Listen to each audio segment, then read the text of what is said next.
आज हम भक्ति और महानता पैदे हुए रानी मीनाक्षी की कहानी जानने के लिए मंदिरों के शहर मदुरई की यात्रा कर रहे हैं।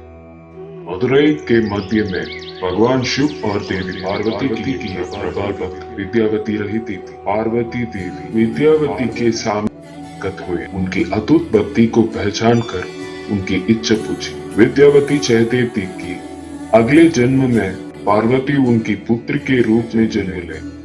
देवी पार्वती ने उसे वरदान दे दिया। विद्यावती अपने अगले जन्म में कांचनामाला के रूप में पैदा हुए और उनका विवाह राजा मल्लध्वज पांडे से हुआ। वर्षों बीत गई और दंपति को एक बच्ची की चाहत रहती थी। उन्हें पुत्र कामाष्टि याग करने की सलाह दी गई।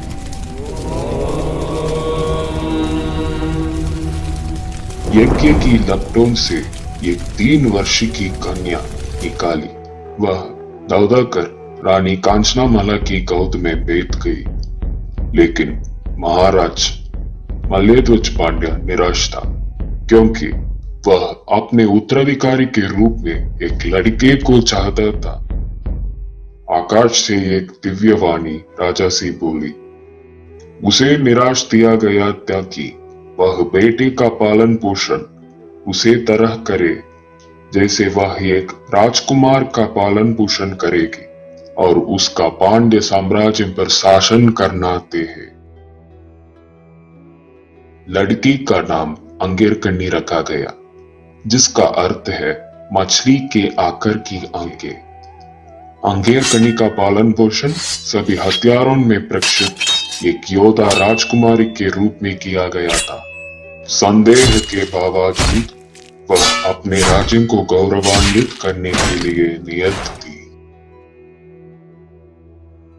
महाराज मल्लध्वज पांड्यन का निधन हो गया और ऋषि अगस्त्य द्वारा अंगीरकन्नी का नाम बदलकर मीनाक्षी कर दिया गया। इसका बाद मीनाक्षी को पांड्यन रानी का ताज पहनाया गया। मीनाक्षी समुद्र से परे अपने राज्य का विस्तार करने की महत्वाकांक्षा से भरी थी। वह अपनी सेना को भगवान शिव के निवास स्थान कैलाश से कहदान तक ले गई। शिवा ने मीनाक्षी से युद्ध करने के लिए भूतगणों की अपनी सेना भेजी, लेकिन युद्ध कौशल में उनका कोई मुकाबला नहीं था। तब स्वयं शिवा युद्ध के मैदान में गरजे। मीनाक्षी ने शिवा का चेहरा पहचान लिया। उसने अपने सैनिकों को हथियार डालने का आदेश दिया और शिवा के सामने खड़ी हो गई। शिव ने उसका मान की विचारों को समझ गई। उन्होंने मीनाक्षी से वादा किया कि वह उसे शादी करने के लिए 8 दिनों में मदुरई पहुंच जाएंगे।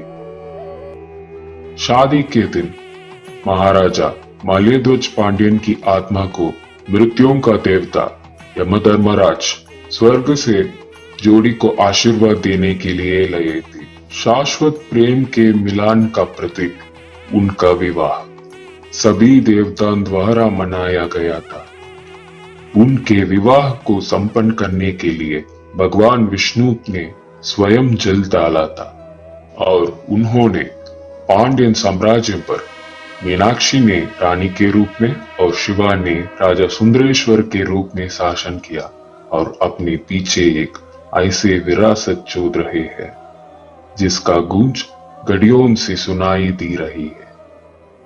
हमसे जुड़े क्योंकि हम प्राचीन भूमि की कालजयी कहानियों में उतरते हैं। अधिक मनमोहन कहानियों के लिए लाइक करें, सब्सक्राइब करें और नोटिफिकेशन घंटे दबे। धन्यवाद।